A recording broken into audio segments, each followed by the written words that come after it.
நீங்கள் பார்த்து கொண்டிருப்பது உங்கள் ஜாஷ்வா டிவி. சகல ஜனங்களுக்கும் நற்செய்தி.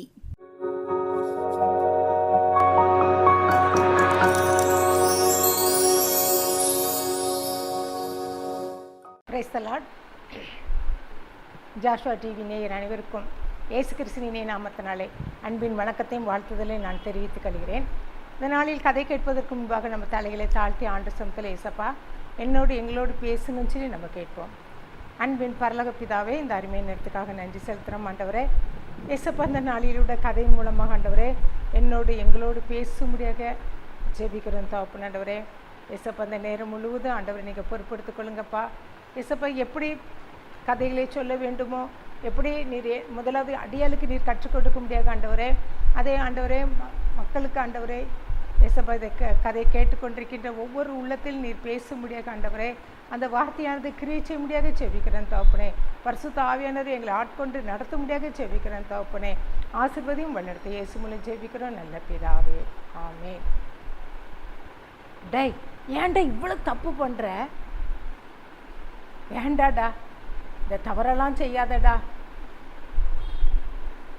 நீ ஒரு நல்ல குடிமகனாக, ஒரு நல்ல பேரரசனாக நீ வரணும்னு தான் அம்மா ரொம்ப ஆசைப்படுறேன்டா. நீ இப்படிப்பட்ட தவறுகள்லாம் செய்யாதப்பா. மக்களுக்கு நல்லது செய், தீமை செய்யாத. நீ நல்ல வழியில் நடக்கணும்னு தான் நான் ஆசைப்படுறேன். உன் பேர் புகழும் பெறணும்னு சொல்லி தான் அம்மா ரொம்ப ஆசைப்படுறேன்.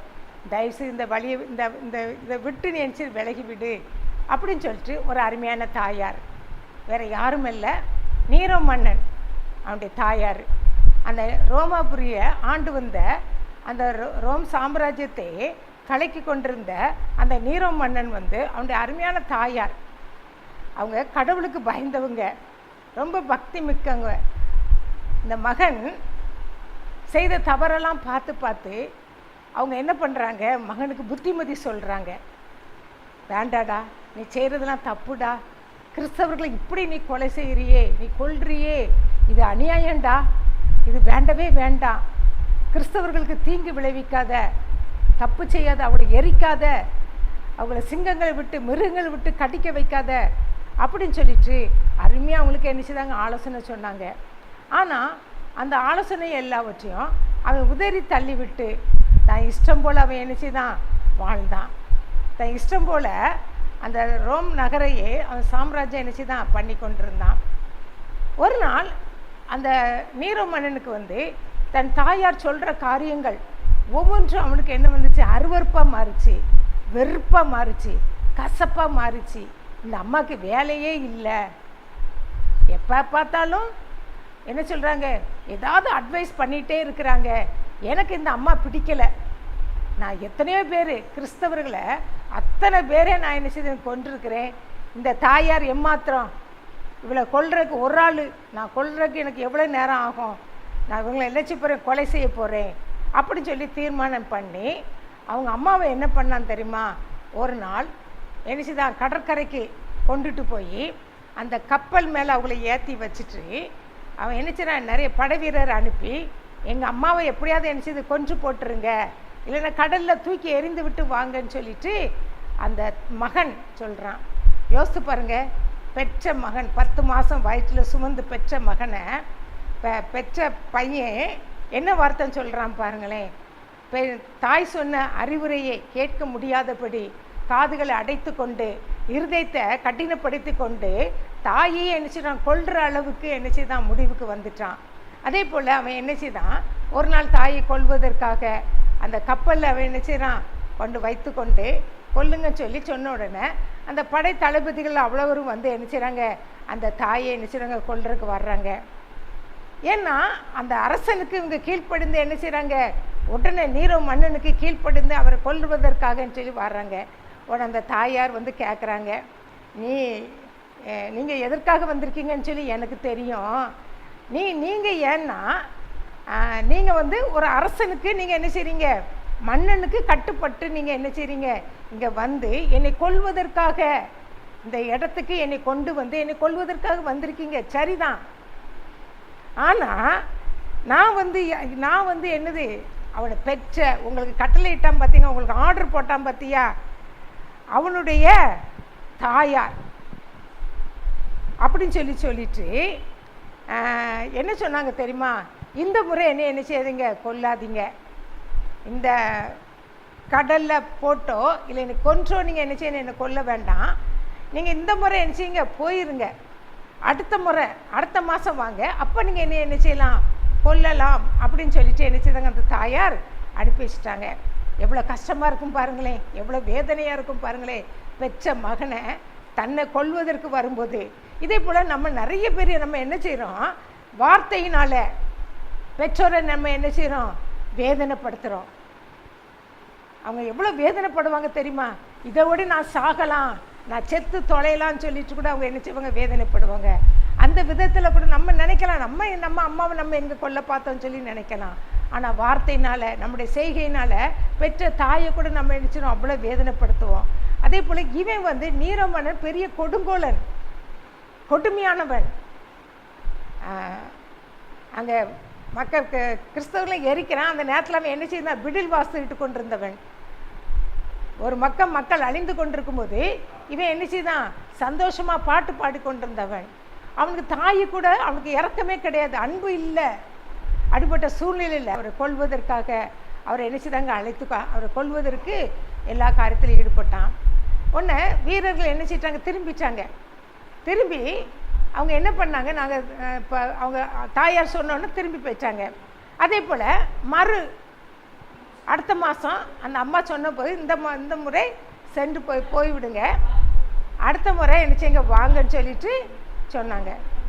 அதே போல் இவனு என்ன ரெண்டாவது முறையாக தாயார் அதே போல் மறுமாதம் வந்துட்டாங்க. இந்த முறை நீங்கள் என்ன வேண்டாம், சென்று விட்டு நீங்கள் அடுத்த முறை வாருங்க. இப்போது நீங்கள் என்ன செய்ய வேண்டாம், வரவே இந்த முறை என்னை கொல்ல வேண்டாம். ஏன்னா அவன் என்ன செய்கிறான், முயற்சி பண்ணுறான். என் மகன் எப்படியாவது என்னை கொல்றதுக்கு என்ன செய்கிறான், முயற்சி பண்ணிக்கிட்டே இருக்கான். அதனால் போன முறை உங்களால் என்ன செய்ய என்னை கொல்ல முடியல, இப்போ ரெண்டாவது முறையை நீங்கள் என்ன செய்றீங்க, என்னை கொல்ல வந்திருக்கீங்க. ஆனால் நீங்கள் இந்த முறை நீங்கள் என்ன செய்ய வேண்டாம், என்ன செய்யுங்க, கொல்ல வேண்டாம். ஏன்னா நான் அவனுக்கு சின்ன வயசில் அவனுக்கு சொல்லி கொடுத்துக்கிட்டே இருக்கிறேன். ஏன்னா இந்த முறை என்னை கொல்வதற்கு அவன் என்ன செய்ய சொல்லியிருப்பான், கொதிக்கிற எண்ணெயில் எங்கள் அம்மாவை தூக்கி போடுங்கன்னு சொல்லியிருப்பான். கொதிக்கிற எண்ணெயிலே என்ன செய்யுங்க, தூக்கி போடுவாங்கன்னு சொல்லி என்னை சொல்லியிருப்பான்னு சொல்லி எனக்கு தெரியும். என் மகன் முதல் முறை கடலில் தூக்கி சொன்னால், இப்போ கொதிக்கிற எண்ணெயில் அவன் எவ்வளவு வேதனையோடு என் மேலே எவ்வளோ கசப்புனால இந்த வார்த்தையை சொல்லியிருக்கிறான். அதனால் நீங்கள் இந்த மாதம் நீங்கள் வர வேண்டாம், அடுத்த மாதம் நீங்கள் வாங்க. ஏன்னா அவன் செய்கிற முயற்சி, இப்போ நான் அவனுக்கு சின்ன வயசுலேயே சொல்லியிருக்கிறேன், நீ என்ன காரியம் செய்தாலும் முயற்சி பண்ணு. அது ஒருவேளை தோல்வியாக இருக்கலாம், தோல்வி ஆனாலும் நீ என்ன செய்யக்கூடாது, சோர்ந்து போகக்கூடாது. தொடர்ந்து நீ செய்யும்போது அந்த தோல்வி உனக்கு என்ன செய்யும், ஜெயமாக மாறும். அதனால் என் மகன் என்ன செய்யக்கூடாது, இவன் உடனே அவன் முயற்சி பண்ணுறான். நான் சின்ன வயசில் கற்றுக் கொடுத்த காரியம் அவன் என்ன செய்யக்கூடாது, மறக்கக்கூடாது. அதை நடைமுறைக்கு நான் அவனுக்கு என்ன செய்யறேன், நான் கொண்டு வர்றேன் அப்படின்னு சொல்லிட்டு அந்த வீரர்களை நீங்கள் போங்க, அடுத்த மாதம் நீங்கள் என்ன செய்யுங்க வாங்கன்னு சொல்லி என்ன செய்கிறாரு, சொல்லி அனுப்பி விட்றாங்க அந்த தாயார். அதே மாதிரி மறுமாதம் வரும்போது அந்த வீரர்கள் என்ன செய்கிறாங்க, வராங்க. வந்த உடனே அந்த தாயார் அந்த வீரர்கள் பார்த்து என்ன சொன்னாங்க தெரியுமா, என்னை வேற எங்கேயும் நீங்கள் என்ன செய்யக்கூடாது, குறிப்பிட்ட இடம் நான் சொல்கிறேன், அந்த இடத்துக்கு என்னை கொண்டுட்டு போங்க. என்னுடைய வயிறாகி இந்த குகையில் என் மகன் வயிறு தான் என் மகன் வசித்த இடம். இந்த குகையில் அவன் வசித்து வந்த இடம். அந்த இடத்த பார்த்து நீங்கள் என்ன செய்யணும், குத்தணும், என்னை கொல்லணும். வேறு எந்த பகுதியிலையும் நீங்கள் என்ன செய்யக்கூடாது, என்னை கொல்லக்கூடாது. அந்த வயிற்று பகுதியை பார்த்து நீங்கள் கொல்லணும்னு சொல்ல உடனே அந்த வீரர்கள் அந்த தாயாரை என்ன செய்தாங்க, அழைத்து கொண்டு போனாங்க. அவங்க சொன்ன இடம் எந்த இடம்னு சொல்லி சொன்னாங்களோ அந்த குறிப்பிட்ட இடத்துக்கு கொண்டுட்டு போய் அவங்கள என்ன பண்ணாங்க தெரியுமா, அந்த வயிற்றில் அவங்க என் பையன் வளர்ந்தது, என் பிள்ளை என் வயிற்றில் இந்த வளர்ந்தது இந்த குகை தான். இந்த குகையில் நீங்கள் என்ன செய்யுங்க, கொல்லுங்க, குத்தி கொல்லுங்க. அவனை பெற்றதுக்காக இப்படிப்பட்ட ஒரு மகனை பெற்றதற்காக என்ன இந்த வயிற்றில் குத்தி நீங்கள் என்ன செய்யுங்க, கொல்லுங்கன்னு சொல்லி நினச்சிதா தங்களை அர்ப்பணிச்சாங்க. அதே மாதிரி அந்த வீரர்கள் நீரோ மன்னன் செய்த கட்டளையை அவன் நினைச்சுதாரு நிறைவேற்றி முடித்தார். அந்த தாயார் அலங்கோலமாக நிலைமையில் அவங்க என்ன செய்தாங்களாம், அப்படியே கடந்தாங்களாம். அதை பார்க்க வந்தார் நீரோ மன்னன். அவனுக்கு சந்தேகம், எங்கள் அம்மா கொண்டிருக்க மாட்டாங்க அப்படின்னு சொல்லிட்டு அந்த சந்தேகத்தோடு தாயை பார்க்க வந்தான். வயிற்றில் குத்தப்பட்டவராக அந்த தாயார் என்ன செய்தாங்களாம், மடிந்து போய் என்ன செய்தாங்களாம், கிடந்தாங்களாம். ஆனாலும் அவனுக்கு என்ன வரல, இறக்கமே வரல. பெற்ற தாயே, நம்ம கையால் நம்மளால் தான் தாயார் கொல்லப்பட்டாங்க அப்படின்னு சொல்லிட்டு கொஞ்சம் கூட அவனுக்கு என்ன செய்யலை, இறக்கம் வரவே இல்லை. இறக்கமே வரல. வராதபடி அந்த தாயாரை பார்த்து அவன் என்ன செய்கிறான், பார்த்து கொண்டே என்ன செய்யிட்டான், அமைதியாக அவன் என்ன செய்யிட்டான், கடந்து போய்விட்டான். பாருங்க, இப்படி தான் நம்முடைய வாழ்க்கையில் நீதிமொழிகள் 23, 22 சொல்லப்படுது. உன்னை பெற்ற தகப்பனுக்கு செவி கொடு, உன் தாய் வயது சென்றவளாகும்போது அவளை அசட்டை பண்ணாதே அப்படின்னு சொல்லி நீதிமொழிகள் 23, 22 வசனம் சொல்லப்படுது. இன்றைக்கு நாம் இந்த வசனத்தின்படி பெற்ற தகப்பனுக்கு நம்ம செவி கொடுக்குறோமா? வயது சென்றவுடனே நம்ம தாயாருக்கு வயது சென்று போயிடும். வயது சென்றபோது அவளை நம்ம என்ன செய்யணும், அசட்டை பண்ணுறோம். சரீரம் ஒடுங்கிறோம், சரீரம் தளர்ந்து போயிடும், கண்கள் குழி விழுந்து போயிடும், முடிகள் பஞ்சை போல வெண்மையாகிறோம். இப்படிப்பட்ட சூழ்நிலை இருக்கும்போதே நம்ம என்ன செய்கிறோம், அவங்கள அசட்டை பண்ணுறோம். எங்கே கூட்டிகிட்டு போகிறதுக்கு நம்ம யோசிக்கிறோம். வேண்டாம், இந்த வயது சென்றவளை எங்கே கொண்டு நம்ம இழுத்து போடணும், இழுத்து நம்ம ஏன் அலையணும், வேண்டாம். இந்த தாயாரை எங்கேயும் அழைத்துட்டு போண்டா, வீட்டுக்குள்ளே பூட்டி வச்சிருவோம் அப்படி சொல்லி எத்தனை பிள்ளைகள் பெற்றோரை வெளியில் அழைத்து சென்று விடாதபடி வீட்டுக்குள்ளே நினச்சிருக்காங்க, அடைத்து போட்டிருக்கிறாங்க. அது மாத்திரமில்ல, சில பிள்ளைகள் என்ன பண்ணுறாங்க, பெற்றோரை நமக்கு பாரமாக இருக்கிறாங்க.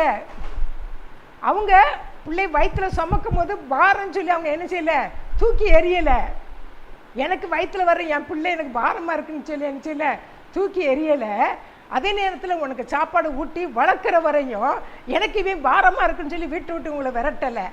ஆனால் வயது சென்றவளாகும்போது, வயது முதிர்ந்த சூழ்நிலையில் எனக்கு பாரமாக இருக்கிறாங்க, எனக்கு வெட்கமாக இருக்குது இவங்களை வெளியில் அழைத்துட்டு போகிறதுக்கு, வேண்டாம், என் தாய் என் தகப்பன்னு சொல்கிறதுக்கு எனக்கு வெட்கமாக இருக்குது அப்படின்னு சொல்லிட்டு நம்ம என்ன செய்கிறோம், முதியோர் இல்லத்தில் நம்ம என்ன செய்கிறோம், அடைத்து வச்சிடுறோம். இப்படிப்பட்ட காரியம் நமக்குள்ள என்ன செய்யக்கூடாது, காணப்படக்கூடாது. பெற்றோரை நம்ம என்ன செய்யணும், நேசிக்கணும், அவருக்கு மேலே அன்பு செலுத்தணும். அவங்கள நம்ம பெற்றோர்கள் நம்ம பாரம்னு சொல்லி அவங்க நம்மளை என்ன செய்யலை, தூக்கி எறியலை. ஆனால் நாம் தான் என்ன செய்கிறோம், பாரம்னு சொல்லி நம்ம என்ன செய்யணும், தூக்கி எறிகிறோம். இப்படிப்பட்ட காரியம் நமக்குள்ள என்ன செய்யக்கூடாது, காணப்படக்கூடாது.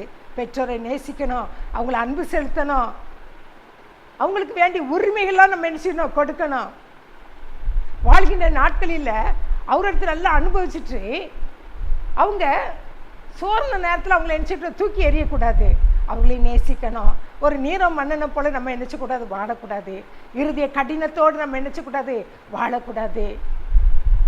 அவர்களை நேசிக்கணும், அன்பு செலுத்தணும். நம்மளை எவ்வளோ தூரம் 10 மாதம் சுமந்தாங்களே, நம்மளை ஆளாகும் வரையும் நம்மளை பாதுகாத்து நம்மளை தேவைகள் அன்றன்றான தேவைகளாக சந்தித்தாங்க, படிக்க வச்சாங்களே, நம்மளுக்கு இவ்வளவு வசதி வாய்ப்புகளை ஏற்படுத்தி கொடுத்தாங்களே அப்படின்னு சொல்லி அவங்களை நேசித்து அவளை அன்பு பாராட்டி அவர்களை நம்மளை என்ன செய்கிறோமா, அவர்களை நேசிக்கிறோமா, அவர்களை கனம் பண்ணுறோமா. பெற்றோர் பேச்சை கேட்கறது கிடையாது, உனக்கு ஒன்றுமே தெரியாதுன்னு சொல்லி என்ன செய்கிறது, அவளை கனம் பண்ணுறது கிடையாது. தோண எப்போ பார்த்தாலும் பேசாதன்னு சொல்லி தாயை என்ன செய்கிறது, நேசிக்காத காரியம். இப்படிப்பட்ட காரியம் நம்மிடத்தில் என்ன கூட காணப்படக்கூடாது. இந்த நாளில் நம்ம தீர்மானம் எடுப்போமா, நம்ம கடின இருதயங்களையும் எடுத்து போட்டு அவர்களையும் நேசிக்கத்தக்க, அவர்களும் ஒருவேளை சிறு குழந்தையாக மாறி இருக்கலாம், மாறினாலும் அவர்களையும் நம்ம நினச்சி நேசிக்கணும், அவங்கள அன்பு செலுத்தணும். நம்ம சிறு குழந்தையாக இருக்கும்போது நம்ம எவ்வளவு குறும்பு பண்ணியிருப்போம், எவ்வளோ அவங்கள கஷ்டப்படுத்தியிருப்போம், எவ்வளோ வேதனைப்படுத்தியிருப்போம். அதெல்லாம் அவங்க சகிச்சாங்களே. அதே போல் நாமளும் என்ன செய்யணும், அவர் இப்போ வயதாகும்போது அவர்களை சகித்து, அவர்களை அன்பு பாராட்டி, அவர்களை நேசித்து, அவர்கள் செய்ய வேண்டிய கடமையில் நம்ம என்ன செய்யணும். இன்றைக்கி நாம் எப்படி இருக்கின்றோம்? நாமளே என்ன செய்வோம்? நிதானித்து நம்ம என்ன செய்வோம்? தீர்மானம் எடுப்போம். இந்த நாள் அப்படியே நம்ம கண்களை மூடி ஏசப்பா எங்களுக்கு கற்றுக்கொண்ட இந்த கதையின் மூலமாக, அதன் மூலமாக கேட்ட வசனத்தின்படி நாங்கள் வாழ்வதற்கு உதவி செய்யுங்கப்பா. ஒரு நீரோ மன்னனை போல அல்ல, ஒரு கடின இருதயம் உள்ள பெற்ற தாயே கொலை செய்கிற அளவுக்கு வாழ்ந்தானே, வாழ்ந்து முடித்தானே. அவருடைய இருதயத்தில் இப்படிப்பட்ட இதயத்தோடு இருக்கின்ற எத்தனையோ பிள்ளைகள் பெற்றோரை நேசிக்காதபடி, பெற்றோர்களை வேதனைப்படுத்தி கொண்டு தாங்கள் சம்பாதிக்க நாம் சம்பாதிக்கிறோம் சொல்கிற அந்த காரியத்தினால அவங்க என்ன செய்கிறாங்க? பெற்றோரை உதாசீனம் பண்ணுறாங்க. அந்த சம்பாதிக்கிறதுக்கு காரணம் யார்? பெற்றோர் என்பதை அறியாதபடி என்ன செய்கிறாங்க? நம்ம மதிக்காதபடி நம்ம என்ன செய்ய வாழ்ந்து கொண்டிருக்கின்றோம். இந்த நாளில் நம்ம தீர்மானம் எடுப்போமா? ஏசப்பா, நாங்களும் ஏசப்பா நாங்கள் பெற்றோரை கனம் பண்ண கடைசி வரையும் அந்த நீதிமொழிகள் 23-22 படி பெற்றோருக்கு தகப்பன் செவி கொடுத்து கேட்கவும், தாய்க்கு வயது முதிர்ந்த ஆளும் கூட அவர்களை கனம் பண்ணர்களோ அவர்களை அசட்டை பண்ணாதபடி நாங்கள் வாழ்வதற்கு எனக்கு உதவி செய்யுங்கப்பா அப்படின்னு சொல்லி ஒவ்வொரு பிள்ளைகளும் இந்த நாளில் நம்ம தீர்மானம் எடுப்போமா? தீர்மானம் எடுங்க. நம்ம எவ்வளோ தூரம் நம்ம பெற்றோர்கள் நம்ம கஷ்டப்பட்டு நம்மளை வளர்த்துருப்புறாங்க. அவங்க நம்ம கையினாலே நம்ம கொன்று கொண்டு இருக்கிறோம். பேச்சினால, வார்த்தையினால அவர்களை ஒவ்வொரு நாளும் நம்ம சாகடித்து கொண்டு இருக்கின்றோம். இந்த நாட்கள் தீர்மானம் பண்ணுவோமா? பெற்றோரை நேசிப்போம். அவர்கள் நேசித்து அவர்களை அன்பு கூர்ந்து அவங்க எப்படி நம்மளை சிறு பிள்ளைகள் நேசித்து வளர்த்தாங்களோ அதே போல் இந்த வயதான நாட்கள் அவர்கள் நேசித்து வளர்ப்பேன்னு சொல்லி நம்ம தீர்மானம் எடுப்போமா? அன்பின் பரலோக பிதாவின் இந்த அருமையான நேரத்துக்காக நன்றி செலுத்துகிறோம் ஐயா. இந்த நாளில் கூட எங்களோடு பேசின வார்த்தைகளுக்காக, வசனங்களுக்காக நன்றி செலுத்துகிறோம் ஐயா. எடுத்த தீர்மானத்தின்படி நடப்பதற்கு உதவி செய்யுங்கப்பா. ஆசீர்வதி வளர்த்து இயேசு மூலம் ஜெபிக்கிறோம் நல்ல பிதாவே, ஆமென்.